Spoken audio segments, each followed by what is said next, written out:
Welcome back, ladies and gentlemen. Welcome back, ladies and gentlemen. I'm back with another video. I'm back with NBA 2K21 My Career. And this is now taking on the Cleveland Cavaliers. If you guys want to see more, hit that like button, leave a comment, please subscribe to my video. As you guys can see, there is no volume. Not until by the end of the show. But during this video gonna be different than the other ones. I will do a predictions on WWE Extreme Rules. I am doing these wrestling reviews on my channel. If you guys haven't seen the other channel, please go back and look at them. I think I'll leave a link at the end of the video. Y'all can go back and see my other review for WWE because I am doing reviews. And tonight we do have a pay-per-view. Extreme Rules comes on at 8 o'clock. I will watch it and I will do a review probably tomorrow or maybe after the show. I'm not sure. But we are going to go through the card and we will talk about Extreme Rules pay-per-view. I'm not really going to talk much about NBA because I'm already done playing the game. I'm just playing it because I can't go on my phone and make videos of me talking about wrestling. I'm doing on my PS4. Alright, so I think we will go through WWE pay-per-view Extreme Rules. I think the show is gonna be 3 hours or 2 hours and 30 minutes. There's 6 matches on the card that been made official for the pay-per-view. We have Liv Morgan versus Carmilla. We have the Usos versus the Street Profits for the SmackDown Tag Team titles. We have Sheamus versus Damien versus Jeff Hardy for the United States title. The United States title, and what else do we have? We have Charlotte Flair versus Alexa Bliss for the Raw Women's title. We have Becky Lynch versus Bianca Belair for the SmackDown title, and for the main event for the Universal Champion, we have Roman Reigns versus the Demon, Finn Balor. And that's the only thing that people want to see. I think that's the only thing that's interesting is the main event. It can be a good match. I will go over the entire card, and I will talk about why these gimmick pay-per-views need to go away. They don't need to exist. Extreme Rules are pretty much useless because none of these matches have a stipulation outside the main event, which is Roman Reigns and Finn Balor. That's it. Like everything else has had a terrible build, had no reason being there. So I will go over the entire card and see what I think about it. Yeah. So I think I'll start with the first match. Also, by the way, I almost forgot before I get into that. Actually, no, I think I'll start with the first match, which is, I'm not sure what's gonna open the show. Maybe Carmilla versus Liv Morgan, because this match was added on the pay-per-view for absolutely no reason. There's no build, there's no big storyline. It's just there to fill time. It's a match that nobody cares about. And this match is used as a calm down match. Come on now. So anyway, like Carmilla versus Liv Morgan, we seen this match like 5 times on SmackDown a few months ago, and it went 2 minutes. This might be the worst match. It might go 2 minutes, 5 minutes. I don't know how good a match it's gonna be, and nobody cares about it. There's no title on the line. What exactly are they fighting over? Is that to get them on the card? And we all know that WWE is not gonna push Liv Morgan. She's not gonna do anything. She knows that WWE's not gonna give her an opportunity. Yeah. So she knows that they're not gonna give her an opportunity. And Carmella, no one cares about Carmella. I don't think Carmella's that bad, but no one cares about her gimmick, calling herself the most beautiful woman in WWE. I mean, like, no one cares about that. So yeah, so this match is gonna be terrible. And then we have for the SmackDown Tag Team title, the Usos and the Street Profits. Now this match is gonna be pretty good. This is a rematch from last week, from like the last 2 weeks, because we saw the match twice on SmackDown. And both of them ended in DQ because the Three Profits won a championship contender match, which is WWE's new thing, where they beat the champion, they get a title match, which is laziness, and that needs to go away, seriously. The match should be great, but I think the Usos are going to win. I don't think the Three Profits are going to win. I think the Three Profits might break up, and Montez Ford might be a single star, and they'll give him a singles push. The Usos are going to retain, and the reason why I say that because now on SmackDown, if you guys watch Friday on SmackDown, the Usos teased in a feud with the Alpha Academy. Jimmy and Jay had a confrontation with Otis and Chad Gable, so it looks like that they're setting up that feud. I think that should be great. Either way, they're both heels, and maybe Otis and Gable might win the titles. I'm not sure if they'll pull that trigger. I think that they should have been won it, because like I said this at SummerSlam. I said this at Money in the Bank. I don't think the Usos should have won based on Jimmy Uso DUI arrest that happened 2 months ago. But yeah, it should be a great match. I think the Usos will retain.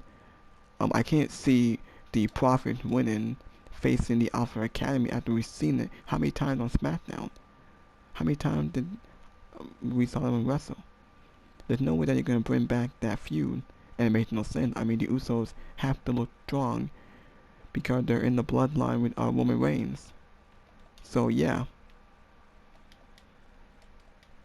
So it should be a great match. I think the Usos will win. I think every match is predictable.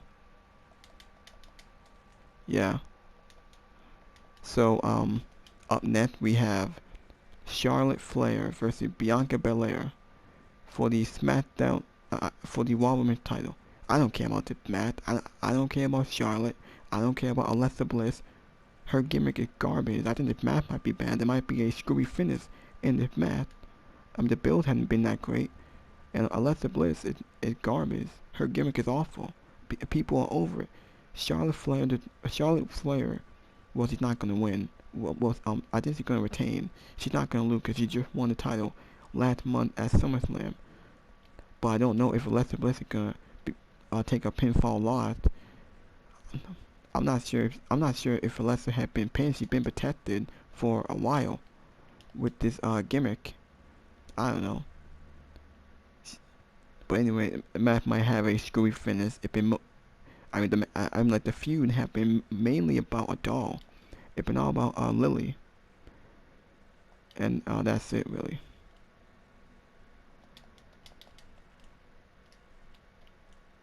Oh, I got fouled. Alright, so yeah, that's my thoughts about that match. And then up next we have Charlotte Flair versus... we had Becky Lynch versus Bianca Belair for the SmackDown Women's title. I think the match should be good. The feud hadn't been that great. And the thing about the feud is that WWE is pushing Becky Lynch as a heel. I don't know why. Now, I did rant on it, and I was upset that how Bianca lost to how she lost to Becky in 26 seconds at SummerSlam. That was awful. That was a big disgrace. I already said what I said in my SummerSlam review, and I'm not gonna say it again. But the feud sucked. The feud had been terrible, and Bianca's not winning the title back after she lost it, and they're pushing Becky as a heel. I don't know why, because Becky Lynch as a heel is not working. It's not getting over. She's still acting like a babyface. She's still getting the fans. She's still getting a great reaction from the crowd because she's been a beloved babyface. She's been a natural babyface. The heel turn's not doing anything. She comes out to the same theme music. She cringes on the mic. She's not even that great in the ring. Now, I'm not the biggest Becky Lynch fan, but the heel turn had been a massive failure. She's done nothing with it. Bianca's not gonna win it because this is at a gimmick pay-per-view. This is a filler feud. It's on a D-level show, and if she does win, it makes the entire match at SummerSlam pointless. What's the whole point of Becky win the title to lose it back to Bianca? If that's the case, Bianca should have never lost the title to begin with. Yeah. So that's my thought about this match. Either way, the feud had been terrible, And based on what happened on the Go Home show with Bianca hitting the KOD on Becky Lynch, she's obviously not winning it. I think Becky's gonna retain, honestly. And then up next we have Sheamus versus Jeff Hardy versus Damien Priest for the United States Championship. Now this is gonna be a decent match. Jeff Hardy was added on SmackDown, probably to eat the pinfall, so it can test Sheamus. So Sheamus and Damien Priest will have their feud, and they'll finally end it. Either way, I don't care about seeing the match. Now I'm glad that Jeff Hardy being used. He's in a championship match, but it's hard to believe that how they treated Jeff Hardy. Jeff Hardy had been treated like a jobber. He'd been treated like a job. He'd been in catering. First of all, 3 weeks ago, I think it was 3 weeks ago, where he was chasing the 24/7 title, and I thought that was ridiculous. Yeah. So either way, the match should be pretty decent. Damien Priest is gonna retain. Damien Priest is over as a babyface. He's on a hot streak. He's putting on great matches. He's building up that U.S. title better than Sheamus. So yeah, match should be decent. Damien Priest will walk out. The way how they're booking him is great. But either way, yeah. And finally, we have the main event for the Universal Championship: Roman Reigns versus Finn Balor, Demon Finn Balor, and that's gonna main event that will close out the show. The match should be great, even though the feud has been mainly about the Demon coming back. It's the first time that we saw the Demon on SmackDown, but he's not gonna win. This is a lose-lose situation, and this is a filler feud. It's gonna be a throwaway match on the gimmick pay-per-view. Finn Balor's not winning it, because Roman Reigns is gonna fight Brock Lesnar at Crown Jewels. They just announced the match. The match has already been announced. In case you guys haven't known that the Demon Finn Balor is not winning this match. The match is too predictable. Almost every match is predictable on this show, except for one match. But yeah, those are my thoughts about it. I think Roman Reigns is going to retain, because he's going to be in a feud with Brock Lesnar. Brock Lesnar made a return at SummerSlam and had a confrontation with Roman Reigns, and then he showed up on SmackDown in Madison Square Garden and said he wants Roman Reigns for the Universal Championship. Now I was going to do a review on SmackDown, but I wanted to wait until Extreme Rules happened. So yeah, wait until Extreme Rules happen, so I can do my review and talk about Brock Lesnar coming back and Becky Lynch's heel turn. Also, Big E won the WWE title. I will talk about that in just a second. But yeah, the match should be great. The match is too predictable. No one expects Finn Balor gonna win. I think the Demon might suffer his first loss. And I'm alright with that, because the Demon had been undefeated. No one had beaten the Demon. Same thing with Roman Reigns, because no one had beaten Roman Reigns as a heel. So, or this match could end in it can't be, because the match has a stipulation. This is the only match that has a Extreme Rules stipulation. Yeah. And how messed up is that? This is the only match that people care about. Now I'm sure if they swerve us, I'd be shocked. But Roman Reigns is gonna retain, and he's gonna fight Brock Lesnar at Crown Jewels for that title. They already advertised the match on SmackDown. Yeah, they advertised the match on SmackDown. There we go. Yeah, so now I wish that WWE was more careful with that. They were more patient and they could have waited, but they advertised it. That's the first match for Crown Jewels in Saudi Arabia, and I know that match is gonna main event. Finn Balor's not winning it. He's not gonna fight Brock Lesnar. He had no chance. I think that match will be a waste. But we saw the match before. Brock Lesnar's not gonna win it, because I don't want to see another part-timer be champion. And the reason why I say that is because of Big E. Because Big E is WWE champion, and they are teasing a Survivor Series between Big E and Roman Reigns. Yes, they have a Survivor Series between Big E and Roman Reigns. at Survivor Series because Big E cashed in on Bobby Lashley on Monday Night Raw 2 weeks ago. It was actually last week. Yeah, he cashed in last week on Monday Night Raw, and he won the W title. Now I'm happy for Big E. I'm glad he won his first W title, but it didn't need to happen that soon. It's way too early. I don't know who in the company think that Big E it W champion now. Now he hadn't been booked that proper. He hadn't been believable. He hadn't really done nothing with the briefcase. I mean, Big E came. It was kind of predictable because he said so on Twitter and social media. He teased that he was showing up on Raw gonna cast in, and they teased it through the entire show. He had all these segments with everybody, with Randy Orton, with the New Day, saying he's gonna cast in, and he did. He cast in on Bobby Lashley. Bobby Lashley was not ready to drop that title. His title was just now starting. If Big E was gonna be champion now, I don't know why they didn't do it at SummerSlam. Or you could have done it at Extreme Rules. Have that in the show. That would be a great way. But WWE is impatient and they like to rush things because they're so desperate to get the ratings up on Monday Night Raw and make Monday Night Raw watchable and make people stay into the show because of AEW and the football is coming back. So yeah.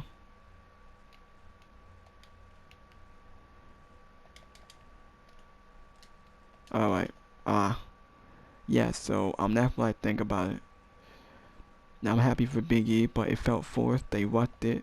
Big E was not ready to be champion.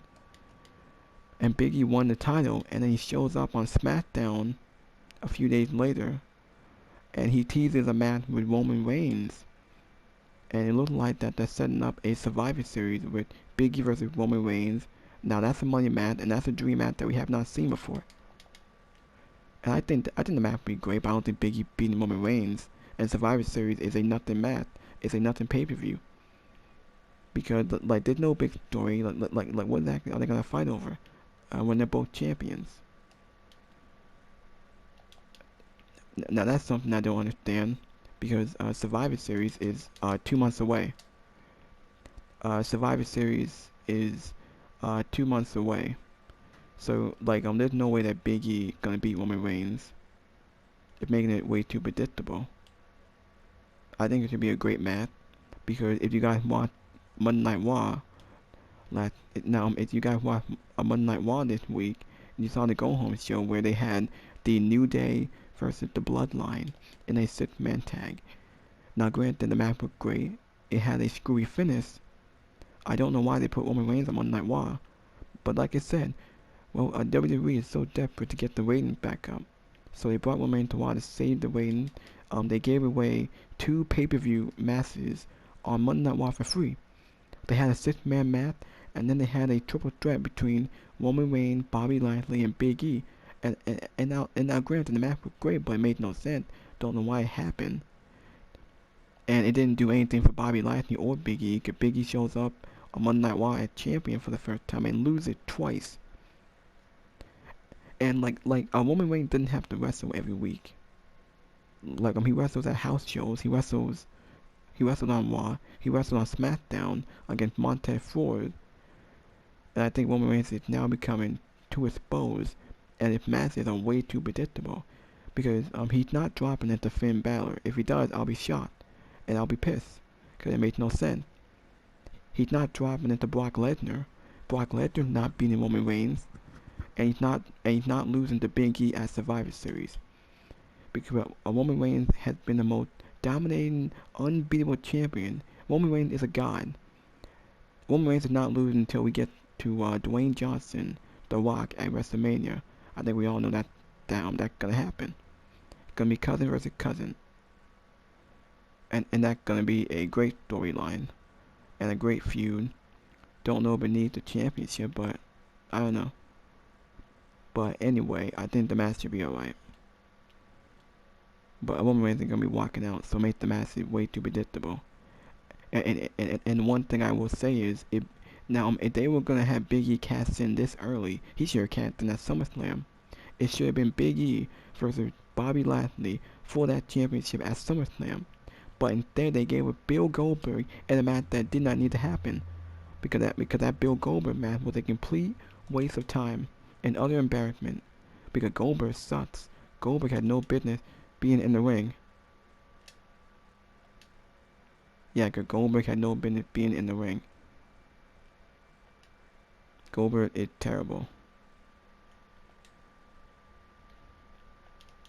Man. Yeah, so those are my predictions. So the matches seem really predictable. No one expects Finn Balor gonna win. I think that Roman Reigns is gonna win. Bianca Belair, Becky Lynch is gonna retain. Charlotte may win. The Usos will win. Damien Priest is gonna win. Don't know about Liv Morgan and Carmilla. Don't know and don't care. I'd be shocked if Liv Morgan wins, and they want to give her a shot and have her feud with Becky Lynch. I guess I'm all for it. Don't know. Yeah. Well. But yeah. The match should be pretty good. The pay-per-view will probably be decent. Now, I do agree with a lot of people and with a lot of my friends saying get rid of all of the gimmick pay-per-views. They should. Seriously.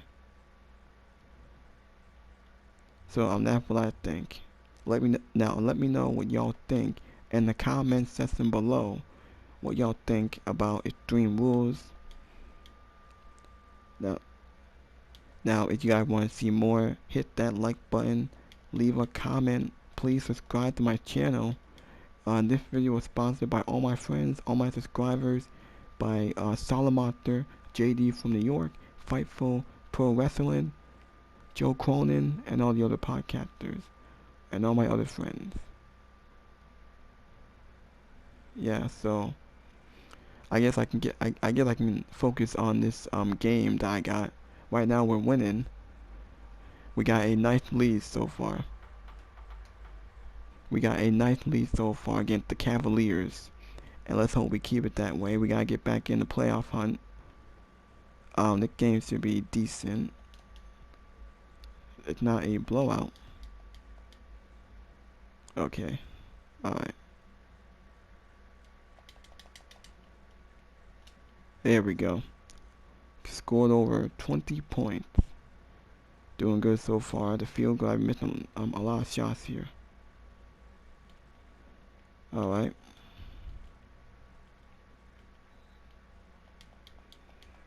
Well, here we go. Now let me know in the comments section if you guys want me to do a review on Monday Night Raw or SmackDown or AEW. I know AEW, which also reminds me. Now that also reminds me about AEW, because I know that they had AEW All Out pay-per-view. I think that was, it might have been 2 weeks. It was 3 weeks ago.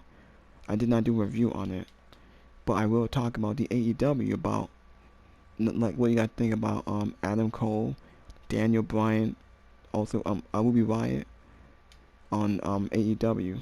CM Punk, he wrestled his first match in 7 years on pay-per-view. And I thought that match with Darby Allin was great. It was a classic. The crowd was amped up. CM Punk, he can still wrestle at 40-something years old.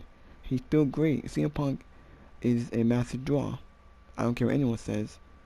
CM Punk is phenomenal. And then they got Daniel Bryan. And by the way, Daniel Bryan signed with AEW. Adam Cole's on AEW. Yep, and Ruby Soho. She was Ruby Riott, but she's Ruby Soho, and she's on AEW, and she's in a big feud with Brett Baker, who is Adam Cole's wife. I'm glad that Ruby is on AEW, given an opportunity to show the world what she can really do, but because she was never given an opportunity in WWE, like they thought of her as a jobber in WWE. I'm happy she's on AEW, given a spot what she can do. So yeah.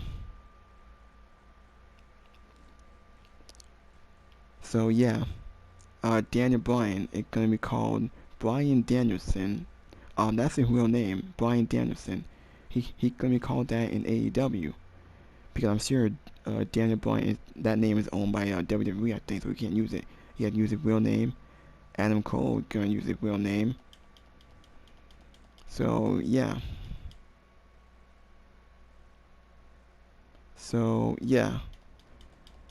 Now I enjoyed this. It was pretty good.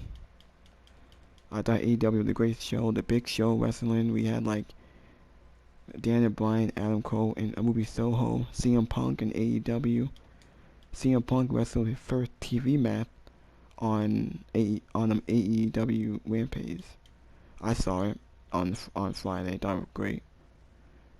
Well, I think that'll be it. Hit that like button, and I'll be back with more.